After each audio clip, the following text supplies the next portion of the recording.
went to do those things, they are those who will turn around and say that it is what I said. In fact, prior to my interview on City, the license buying companies had held a press conference. Yes. Not true? True. You covered it. They held a press conference. That one too didn't push prices down. All the disclosures they made, it didn't push any price down. So how can the person who says that he's doing a fact finding, he's going there to confirm what you are sitting in Accra and hearing, he's going to confirm it and make sure that the whole world sees that. That doesn't push the price down. It is the interview I went to do at Tesano.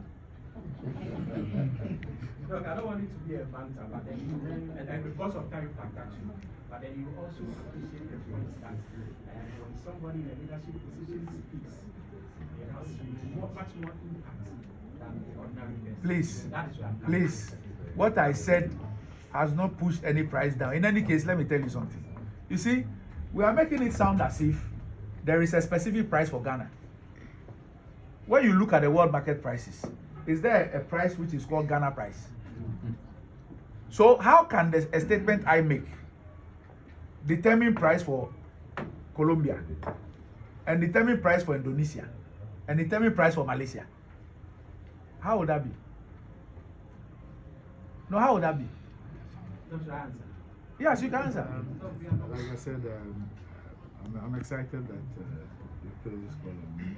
Long overdue, but it's always better than late. And maybe it's also good that it's even come at a time when the cabinet has met and taking decisions which will have far-reaching consequences and also reforms that this industry really needs.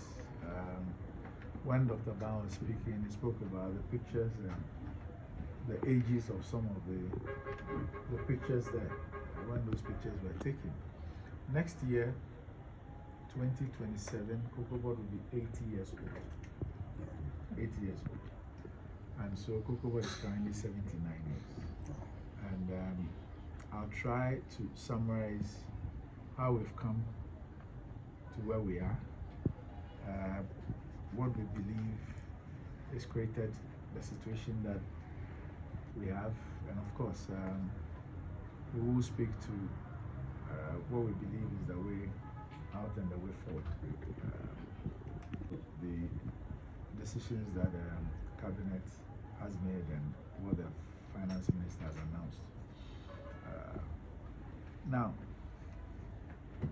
from 1947, when COCOBOD started operations, I mean, the funding of the crop or COCOBOD's activities were largely funded by central government until somewhere in 1991 they became unsustainable, you know. And so a new funding model was developed, which was the popular cocoa syndicated loan. Now, this is how the syndicated loan operated. And mind you, this was some 34 years ago, 1991, 92. So, COCOBOD makes a forecast of the crop. So you have a research department and a cocoa marketing company. So they will make a forecast for the crop for the ensuing season. And so, for example, if they say that we expect 600,000 and our crops come in two, the main crop and the light crop. And so they say that the main crop out of 600,000, main crop will be 500,000, light crop 100,000. Then there's also a forecast of the average price across the season. So once this average price is also established, then, so let's say $5,000. Then COCOBOD determines how much it requires to buy the beans, purchase the beans. And this purchase of the beans is done by licensed buying companies. So companies that COCOBOD has licensed to buy the beans from the farmers on behalf of COCOBOD. So COCOBOD will then make this determination. So let's say COCOBOD requires $2 billion to purchase the crop. And then there's always a financing cost. So maybe it will cost $120 million. So COCOBOD will then say it is pledging 500,000. It's giving CMC the mandate to go and sell 500,000 tons of the crop, which will then come to, let's say, 2.5 billion. So you have a consortium of banks. So the syndication is just a group of banks or financial institutions, foreign financial institutions. And so COCOBOD will then present this contract that CMC has signed with international buyers of the raw bean. International buyers of the raw bean. So this contract, so let's say 500,000, so by $5,000, $2.5 billion. So COCOBOD then takes these contracts to these banks, the syndicated banks, and these contracts act as the collateral for the loan.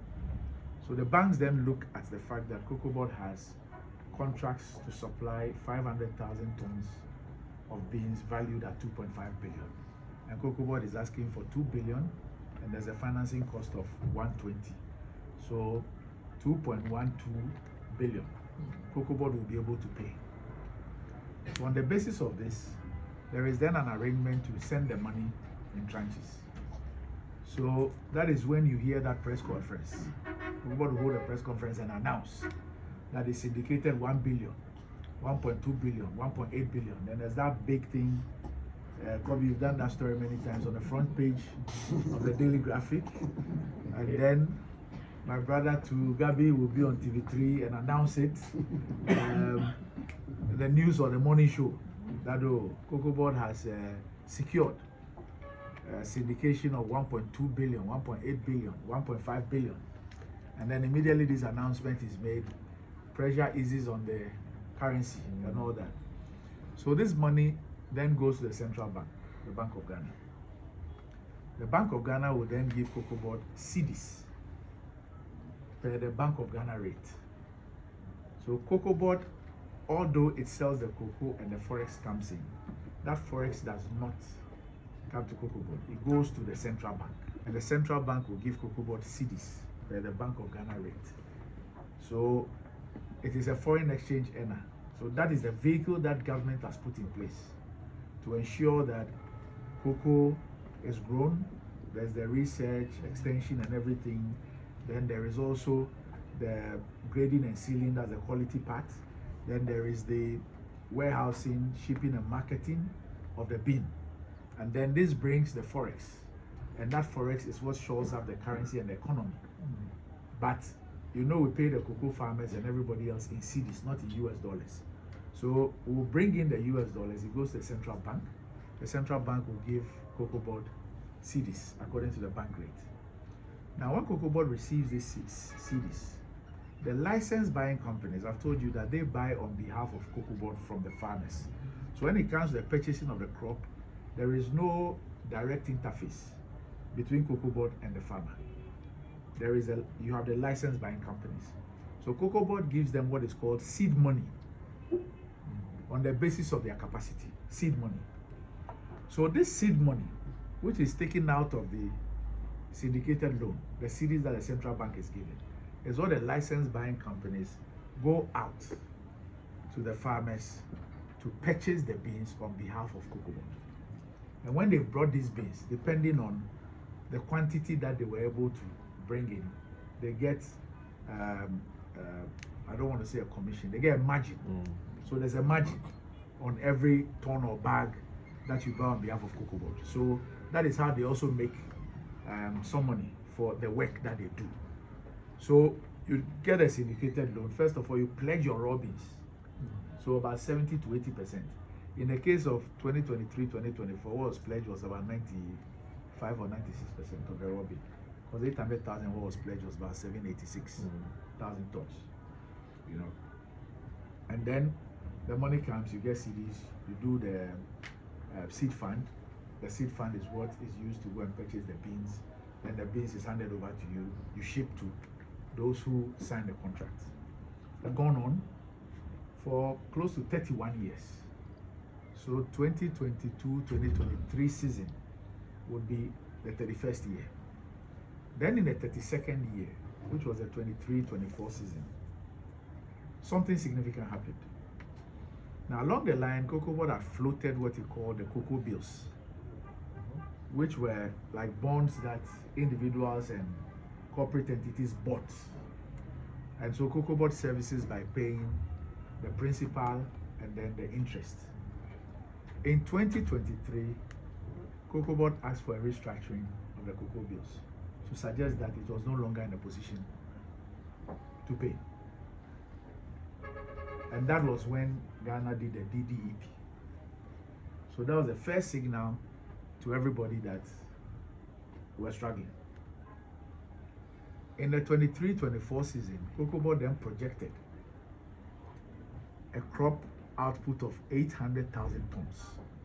And on the basis of this output, asked the cocoa marketing company to sign contracts to the tune of 786,000 tons. I do not remember any time in history that we have actually collateralized that quantity of beans for this purpose, because this was in excess of 90%. Now, interestingly, for the first time in the history of the syndicated loan, so 23-24 will be year 32. Interestingly, for the first time, and that is why there's a reason why I took my time to take you through the whole process. So for the first time, the first tranche of a syndicated loan, the cocoa season opened in September. The first tranche hit COCOBOD's account on the 22nd of December. So the season opened September, October, November, December. 4 months. And that's the peak period. 4 months. And no fund had come into COCOBOD's account until about 3 days to Christmas. And this had never happened. So obviously it meant that there was something wrong. Lo and behold, by the end of the season, 2 things had happened. In July of that year, specifically 22nd of July, the then chief executive of COCOBOD wrote to the Ministry of Finance to ask for bridge financing of $70 million. Otherwise, COCOBOD was going to default on the repayment of the syndicated loan, which was due end of July. 22nd of July 2024 was when that letter was written. And then there was a second letter, which was also signed by the Deputy Chief Executive, then Finance and Admin, providing the COCOBOD bank details to the Ministry of Finance. So the Ministry of Finance then, in a letter 24th of July, confirmed the release of this money to COCOBOD and asked COCOBOD to pay the money by end of August 2024. In fact, in a letter written by COCOBOD had indicated that it will use the cocoa receipts that were coming in to pay the money. But because he didn't want to default, he needed that bridge financing from the Ministry of Finance. So that 70 million which was released by the Ministry of Finance was what COCOBOD used to pay that money at the end of July to avoid a default. But I've seen a brandishing of a Standard Bank document which confirms that COCOBOD had paid fully. This is how the full payment was made. So to avoid the default, went to Finance Ministry, took the $70 million and was supposed to pay by the end of August. End of August came, COCOBOD defaulted in paying the money to the Ministry of Finance. The Ministry of Finance again, under Dr. Amin Anta, wrote another letter to COCOBOD in September, asking for the money to be paid by the 30th of September that year. defaulted again, couldn't pay that money. So, but for that money released by the Ministry of Finance, there was going to be the default. So there was no default with respect to the lenders. The Finance Ministry had to come in, and the default was on the Finance Ministry. This money, 70 million bridge financing for the 23-24 season, is part of the debt that we've inherited. So it wasn't paid until we came into office. Now, so that is one thing that happened for 23-24. The second thing that happened was that COCOBOD could not supply 333,767 tons of the 786,000 contracts that it had signed and used that as a collateral. And these contracts were sold at or signed at an average of $2,661 per ton. So you clearly could see that COCOBOD was in financial distress, if not turmoil. So for the 24-25 season, obviously the buyers were not interested in signing new contracts for you to go and use as collateral. The financial community also knew that you were in dire straits, because these buyers who you expected to sign these new contracts had 333,767 tons of cocoa that you had failed to supply. And this is unprecedented in the history of COCOBOD. Like I said, the syndicator went on for 32 years. Now, this is where cocoa prices shot up to 12,000, 11,000, 10,000, and then later on $9,000 a ton on the international market. So COCOBOD engaged the buyers to buy some contracts at the prevailing price, whilst COCOBOD also serviced those 333,000 contracts sold at $2,600. So this was the implication. You know, if you're setting up the price, you are declaring the FOB for the season. What you do is that if, let's say, your main crop is $5,000 and there's always a discount on the light crop. I mean, globally it's 12.5, but the practice here is that it's 20%. Now, so the $5,000, if you do 20% of that as a discount, it takes you to $4,000. So what it means is that, but we pay the farmer the same price for main crop and light crop. And I'm talking about the prevailing system. So what you do is that you do your 500,000 and your 100,000 tons at $4,000, and then you get a weighted average. So that becomes your declared FOB. But then if you have rollovers, it then introduces a third variable, because you are going to service those contracts in that year. So if you have 333,767 tons at 2.6, you must then introduce that variable in determining the FOB. So now you have your main crop price, you have your light crop price, and then you have your rollover price. So when these prices were, and I'm sure that you remember when the price was set then, the FOB that was declared was $4,800, and the farmer was given $3,100. And there was a lot of talk about the farmer being cheated, because people could see the prices on the world market and did not understand why the farmer will be paid $3,100 when the prices were averagely, you forget about the 12 and 11 and 10, let's say $9,000. So if on the average it's about $9,000 or even $8,000, and you were giving the farmer $3,100, it didn't even represent more than 40%. And the standard is always been that the farmer shares between 60 to 70%.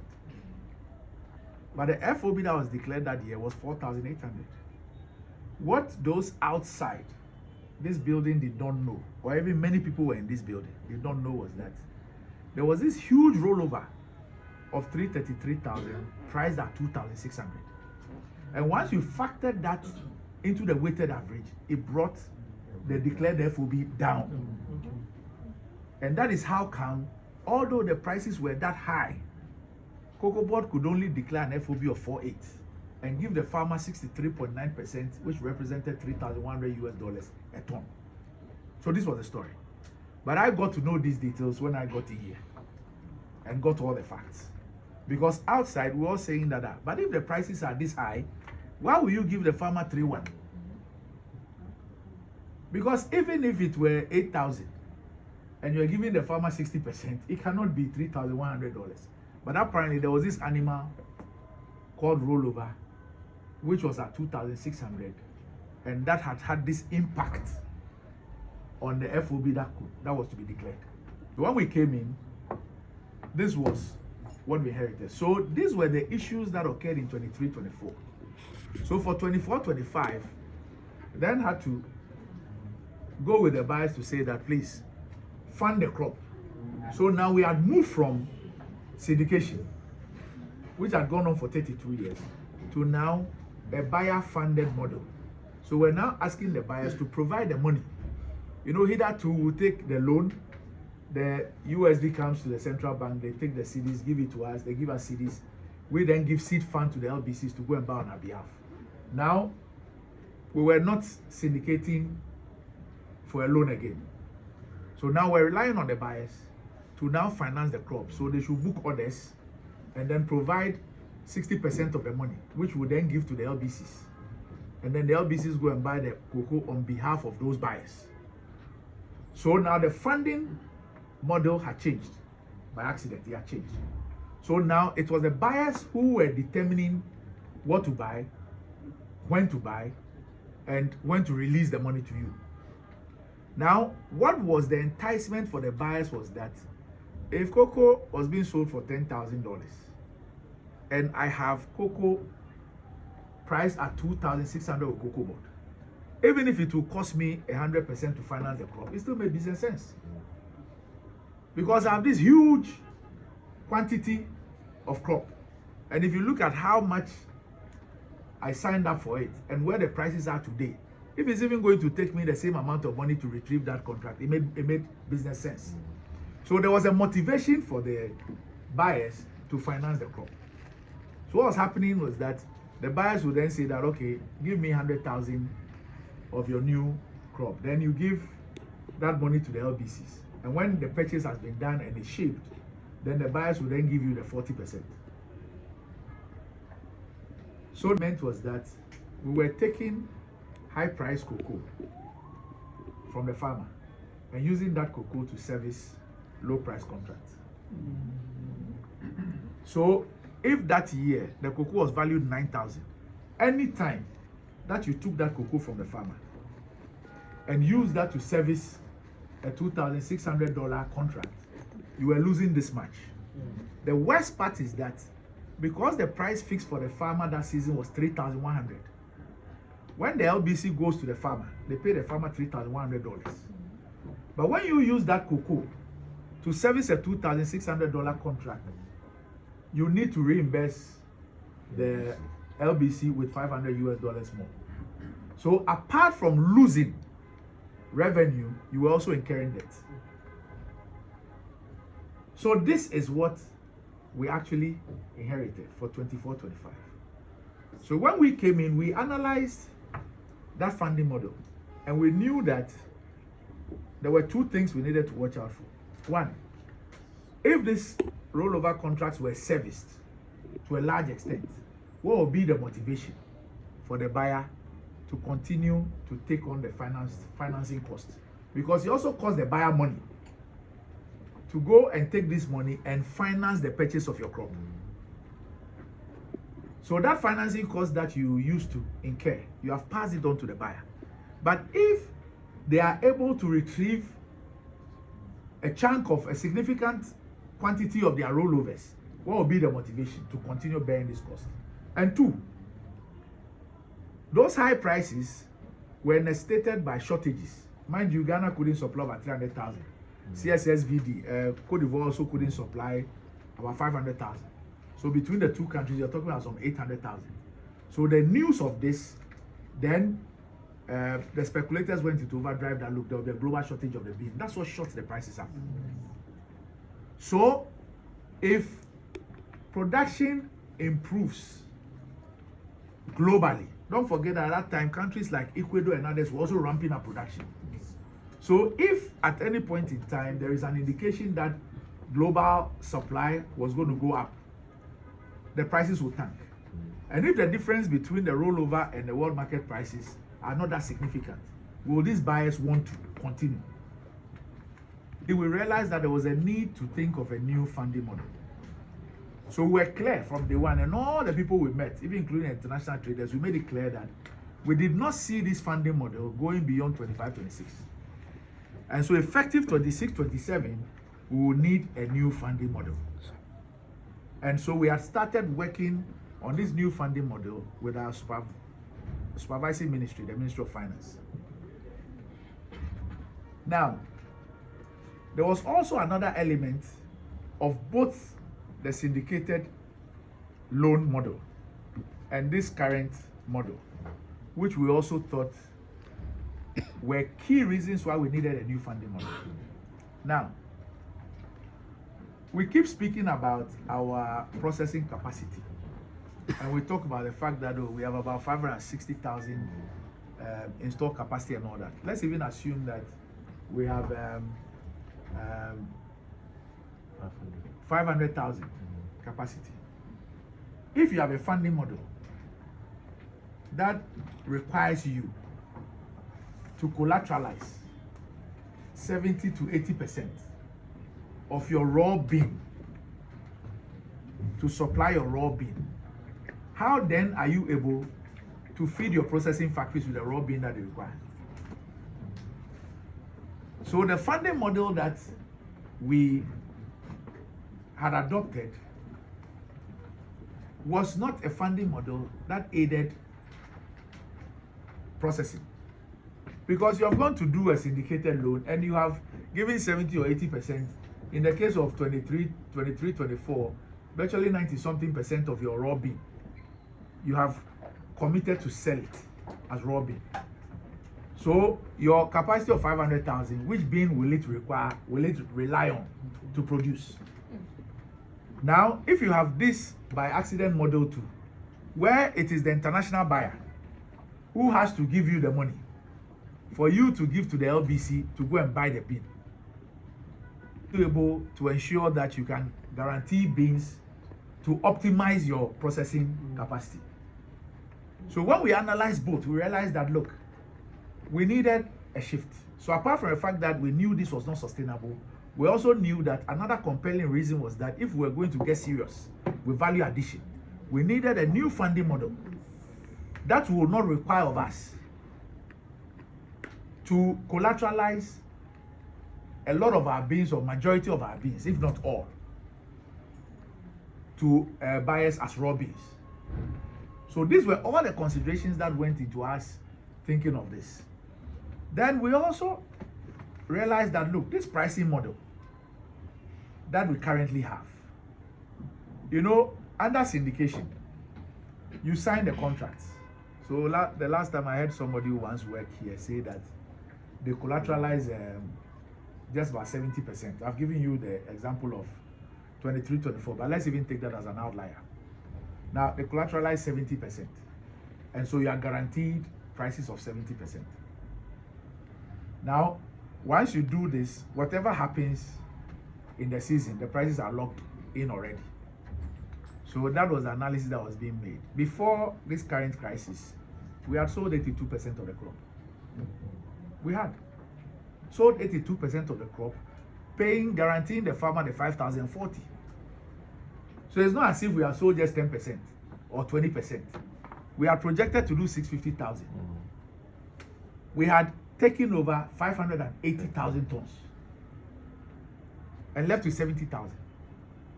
And then the prices then kept tanking below and below and below, and currently they are around 3.7, 3.8 without LID. If you add LID, then you're going to 4.142. So we realized that, look, we needed to have also a new pricing mechanism, because we did a time series analysis and we realized that for most parts that the prices went up, the farmer did not really benefit. And in difficult times, you also have a lot of under recoveries on the part of COCOBOD. So let's take 24-25. When we came in, the exchange rate that was used to determine the 24-25 price was 16 cedis to $1. By May, the dollar was no longer 16 cedis. It kept coming down. Eventually, it got to about 10.2. But we still were paying the farmer as if it was 16 cedis. So the farmer share at a point had moved from 63.9% to 99% of the FOB on the basis of the forex change. What it meant was that there were a lot of under recoveries for COCOBOD because the LBCs were still buying, paying as if the exchange rate was 16 cedis. But anytime you sold the bean, the exchange rate you got from the central bank was 10 point something. Then, even in the 25-26 season, you realize that the first time we set the price, we used 10.25. Then later when the Ivorian price came and we had to do adjustments, at that time, the dollar had also made some gains on the cedi. So we went to PPRC and PPRC did an adjustment such that we can become close to Cote d'Ivoire to avert mass-scale smuggling. So we used 11.5 as the exchange rate. That 11.5 didn't last for 2 weeks. And it came down into the tens. But we maintained that 11.5 with a 5,040 to pay the farmer. So when we calculated, the farmer share had now moved from 5,040 to $5,260. So from 70% to about 76%. So mind you, previously 24-25, the farmer share was 63.9. The NDC had promised 70% in the manifesto. That is what was implemented 25-26, 70%. But because of the exchange rate of 11.5, which was used by the dollar, the cedi came down, gained strength on the dollar and came down to about 10.2. The farmer share had moved to about 76%, which also meant more under recoveries. Now, this is what happened to the petroleum downstream sector many years ago, and which led to the deregulation. So we realized that, look, to fix all these problems and give the farmer a fair price and to be fair to the farmer, so that when the prices go up, the farmer benefits fully and all stakeholders benefit fully. And you do not only pass it on to the farmer when the prices come down, we need to have a new pricing mechanism. That is then fair. So you have a new funding model and you have a new pricing mechanism. So those are the things that we were working at. And then now the prices dipped, and up to when it was even about 6,400, we still were able to give the farmer 5,040 and still be competitive because we had sold some crop at higher prices. So you always do the average and you see that you're still in it. But once we went below 6,400, because you have a cost to shipment, the farmer's 5,040 is just one component of the cost. So the buyers found our crop too expensive. Because if you're a buyer, and this is where the funding model becomes important, you're a buyer, you have to advance money for LBCs to go and buy the cocoa from the farmer for you. Ghana is selling to you at 6,400. You have many other origins. And when I say origins, I mean producing countries where you can buy from. In Africa, you can buy from Cote d'Ivoire, you can buy from Nigeria, you can buy from Cameroon, you can buy from Guinea, you can buy from Togo, you can buy from Sierra Leone, Liberia. Elsewhere, you can buy from Indonesia, from Ecuador, from Brazil. You can buy from Indonesia or Malaysia. So all these are producing countries whose beans are accessible to buyers. So why will a buyer come and buy Ghana's bean for 6,400 when they can get for 4,200?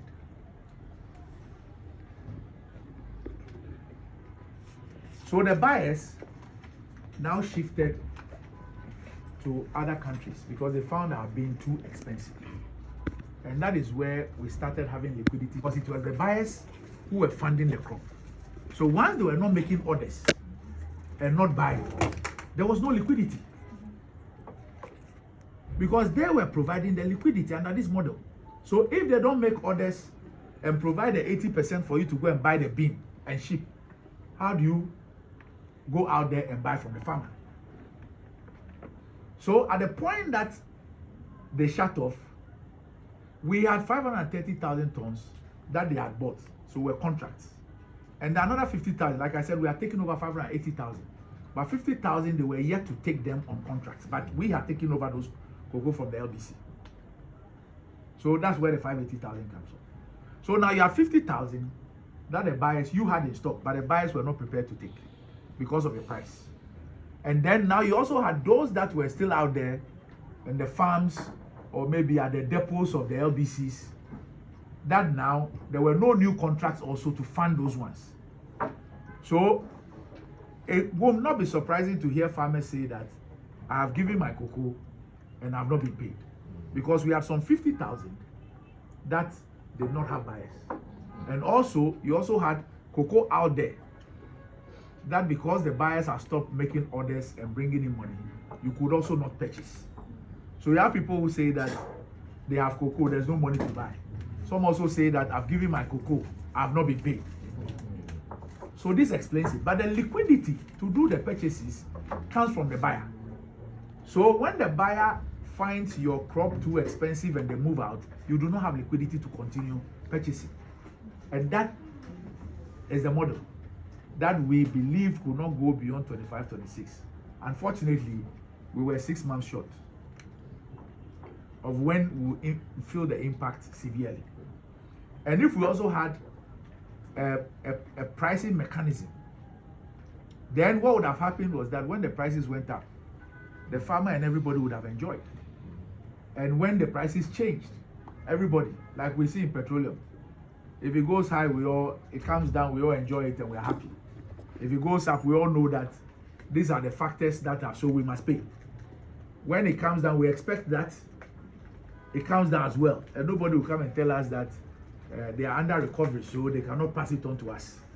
You know, so this is what happens. And you can understand the frustration of farmers and the pain of farmers. They've worked so hard. They work so hard.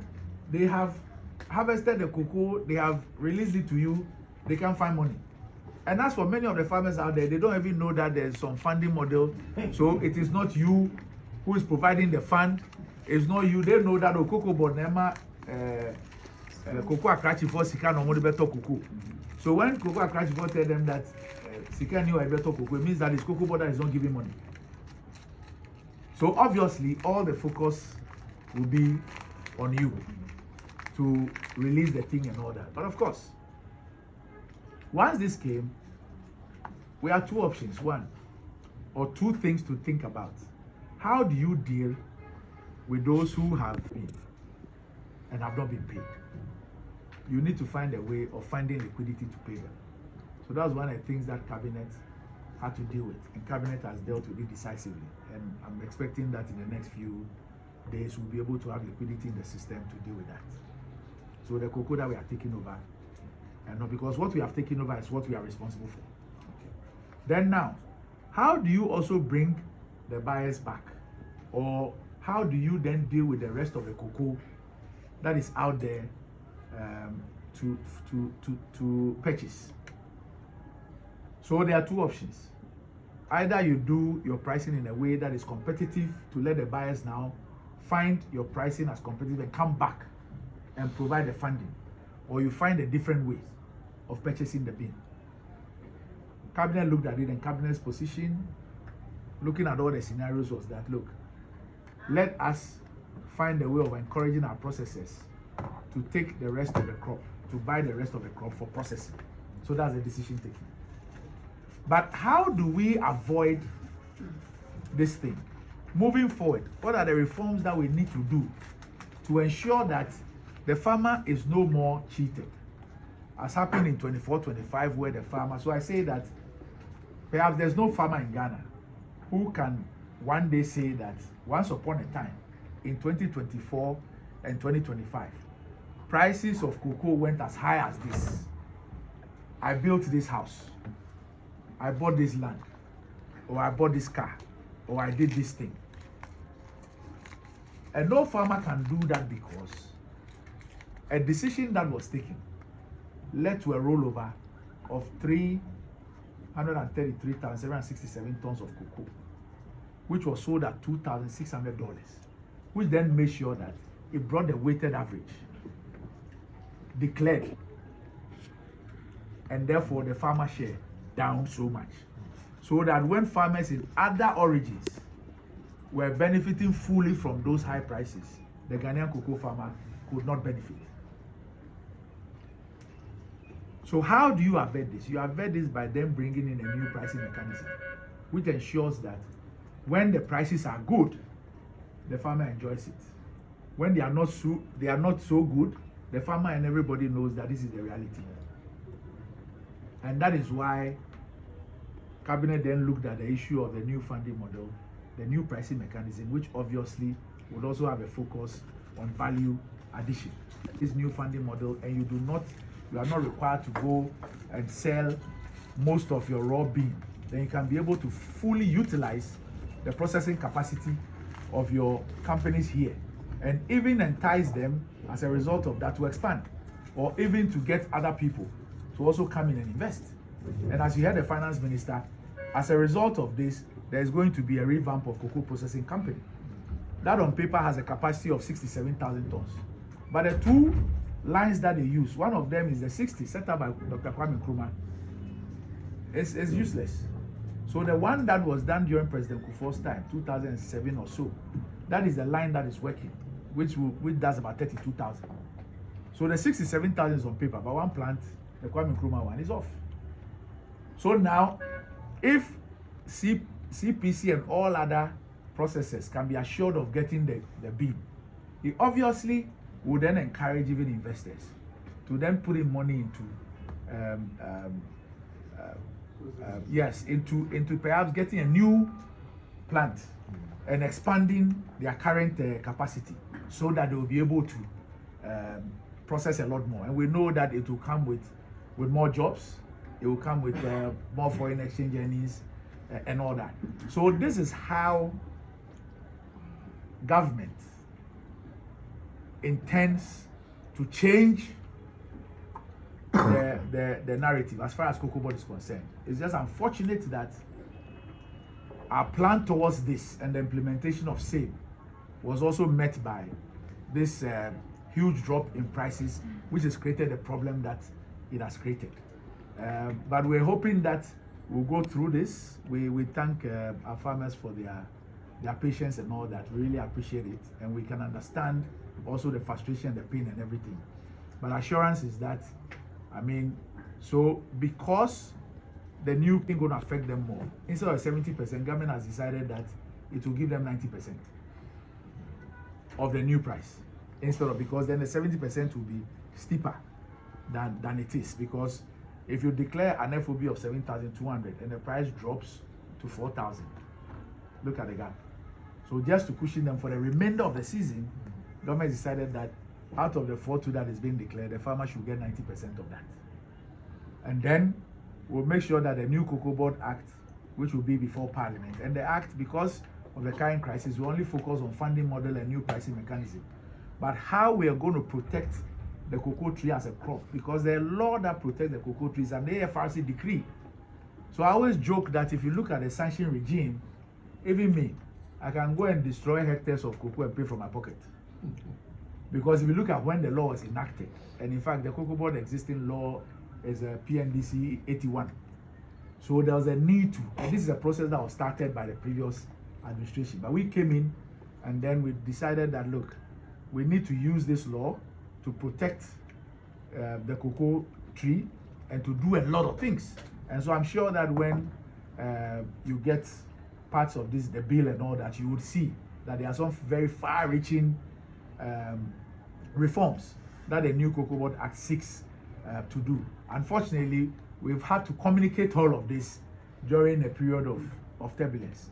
But it's our hope that on the basis of the decisions that have been taken by Cabinet and announced by the Finance Minister, we'll get through this and prepare very well for 26-27, and hope that these reforms will lead to a change as far as the industry is concerned, and then ensure that farmers are dealt with fairly, and that the industry is also on a sustainable path.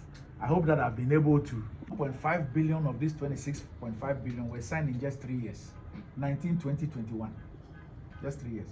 21.5 billion. So the actions or inactions of the bank, I believe that there were certain people in management positions that took these decisions. Has government thought of it? Because we have seen oral prosecutions and other things. Has government thought of it to prosecute some of these people whose actions or inactions? You did indicate a few minutes earlier that Minister has announced that Cabinet has directed Attorney General to immediately commence forensic audits and criminal investigations, and so that should deal with it. Now, so between the price dropping from 7,200 to 4,200, was it on the basis of a statement I made? and then from 4,200 to No, 3,700. no, I'm asking a question. From 7,200 to 4,200, $3,000 drop. Was it on the basis of an interview I granted? Yeah, was it on the basis of an interview I granted? Meanwhile, prior to that interview, people were going to cocoa farms and videoing people. And the people were speaking about they having sold cocoa and the cocoa had not been paid for. And showing people that who had packed cocoa in fertilizer bags. Those ones did not bring the price down. What was that communicating? Those people who had moved from Accra and were putting cameras on the faces of people, and those people were speaking about how they had supplied cocoa and those cocoa had not been paid for, and the cocoa has not been bought, and there's no money to buy their cocoa. What were they communicating? So me, as the chief executive, who has all this news flying around and who has come to bring clarity on the matter, I am the one who has brought prices down by $300. Does it make sense? No. The people who go out there and put people who are supposed to be farmers on the camera, and the farmers are saying that we have sold cocoa. The cocoa has not been bought. We have not been paid. Come and look at our banks. We even have more. We are even putting the cocoa in fertilizer sacks. Those ones didn't push the price down. But a question to me about what the status is and my explanation on it is what pushed the price down by $300. That is why I asked. So what pushed the price down from 7,200 to 4,200? Do you appreciate what I've just said? Yes. When to do those things, they are those who will turn around and say that it is what I said. In fact, prior to my interview on City, the license buying companies had held a press conference. Yes. Not true? True. You covered it. They held a press conference. That one too didn't push prices down. All the disclosures they made, it didn't push any price down. So how can the person who says that he's doing a fact finding, he's going there to confirm what you are sitting in Accra and hearing, he's going to confirm it and make sure that the whole world sees that. That doesn't push the price down. It is the interview I went to do at Tesano. Look, I don't want it to be a banter, but then and because of time factor too, but then you also appreciate the points that when somebody in a leadership position speaks, it has much more impact than the ordinary person. Please, That is what please, what I said has not pushed any price down. In any case, let me tell you something. You see, we are making it sound as if there is a specific price for Ghana. When you look at the world market prices, is there a price which is called Ghana price? So how can a statement I make determine price for Colombia and determine price for Indonesia and determine price for Malaysia? How would that be? No, how would that be? That's your answer. Yes, you can answer. So we are number 2 on the I inherited a debt of 32.91 billion for cocoa roads alone. There were contracts of 26.5 billion was signed. 21.5 billion of this 26.5 billion were signed in just 3 years. 19, 20, 21. Just 3 years. 21.5 billion. so the actions or